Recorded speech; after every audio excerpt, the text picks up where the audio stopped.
The unthinkable happened today. An American F-22 Raptor, the world's most advanced fighter jet, was shot down by a Chinese missile over the Taiwan Strait.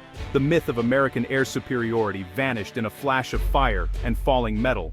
The world we knew yesterday is gone. The rules of engagement have been rewritten.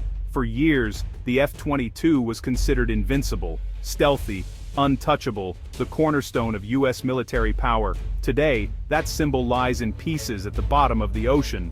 The shockwaves are global: military, political, economic, psychological. Major John Viper Harris, the pilot, is missing.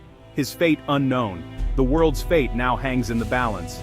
In Washington, shock, anger, and demands for answers. In Beijing, quiet celebration. Two superpowers have crossed a line. This is no proxy war, this is direct confrontation. The question on everyone's mind: what happens next? The downing of the F-22 is more than a lost aircraft.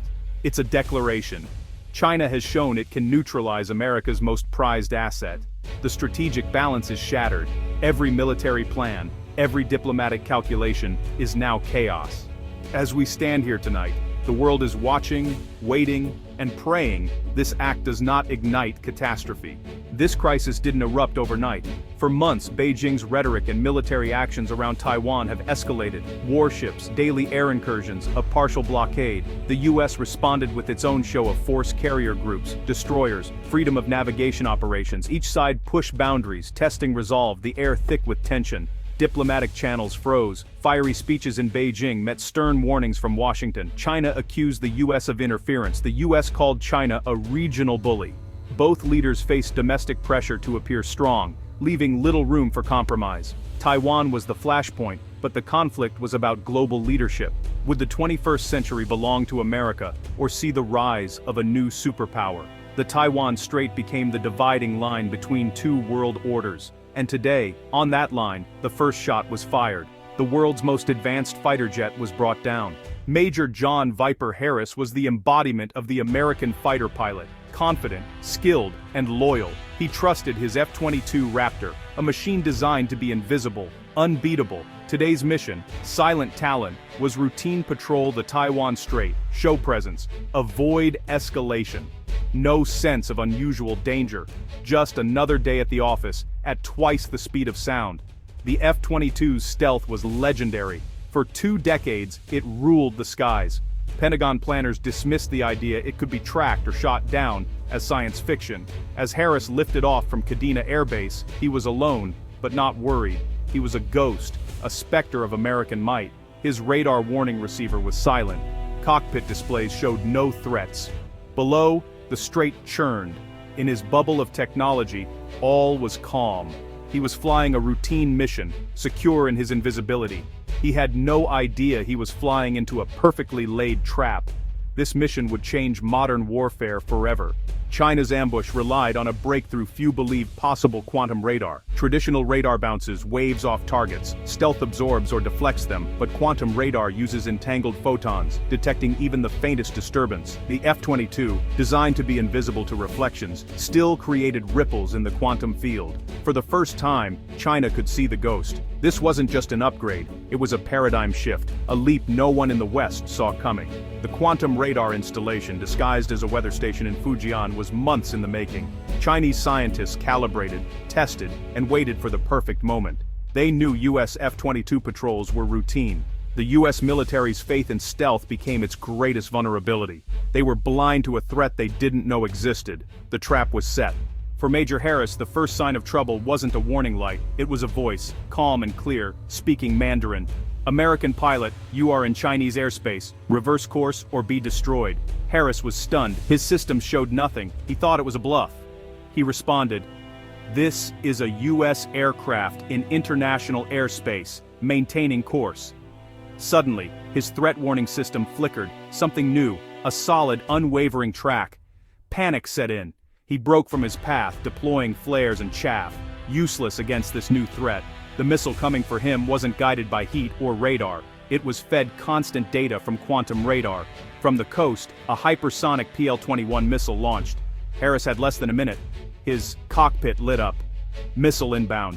He saw the flash, a streak of white in the sky. No time to eject, no time for a last message. The warhead detonated in a proximity blast, shredding the Raptor. The world's most advanced fighter tumbled from the sky in smoke and flame.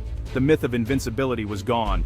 The age of stealth ended in seconds. In the White House Situation Room, disbelief turned to horror as Raptor 1 vanished from CENTCOM's screens. Satellite images confirmed the worst a debris field where the F-22 had flown. President Thompson demanded answers. Intelligence chiefs spoke of unknown energy signatures, possible new sensor tech.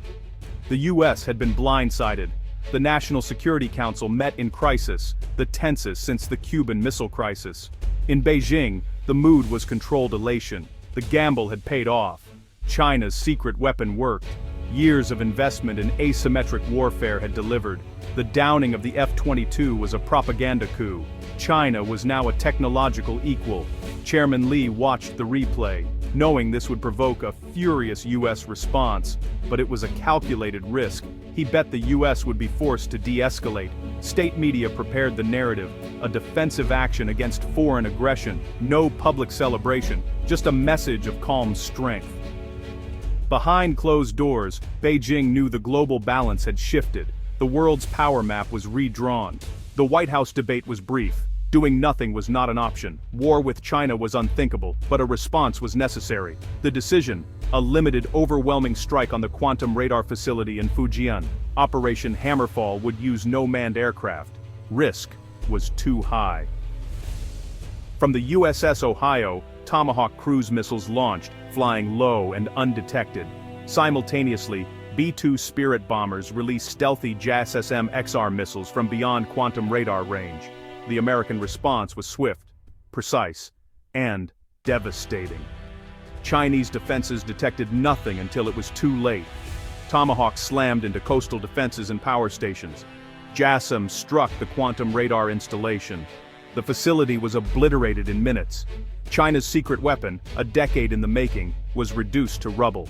The hammer had fallen. News of the attack and retaliation sent shockwaves worldwide. Global markets crashed. Dow, FTSE, Nikkei plummeted. Oil soared. Gold hit records. The global economy teetered on panic. Diplomacy unraveled. The UN Security Council devolved into shouting. Russia backed Beijing.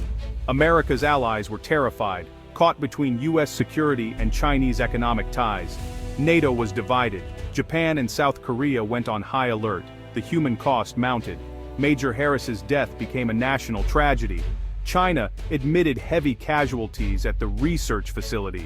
The first direct combat deaths between the nations fueled grief and vengeance. The world split into hostile camps, some siding with the US, others with China. The post-Cold War era of globalization was over. The world was reorganizing in real time.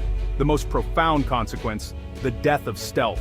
For decades, invisibility to radar was America's trump card. Today, China crossed that gap. Quantum radar rendered stealth obsolete overnight. A new arms race began. The Pentagon scrambled to counter quantum sensing. Billions would be spent on research once considered fringe. Military planners now assumed their best aircraft were visible. Everything changed. China would perfect its technology, making it smaller, cheaper, deployable everywhere. Other nations would race to catch up. The battlefield would become a contest of sensors and counter-sensors. Drones and unmanned platforms would dominate. The myth of American supremacy was shattered. Allies nervous, rivals emboldened. We've entered an age of technological parity, where advantage shifts with a single breakthrough. The era of stealth is over. The age of quantum warfare has begun.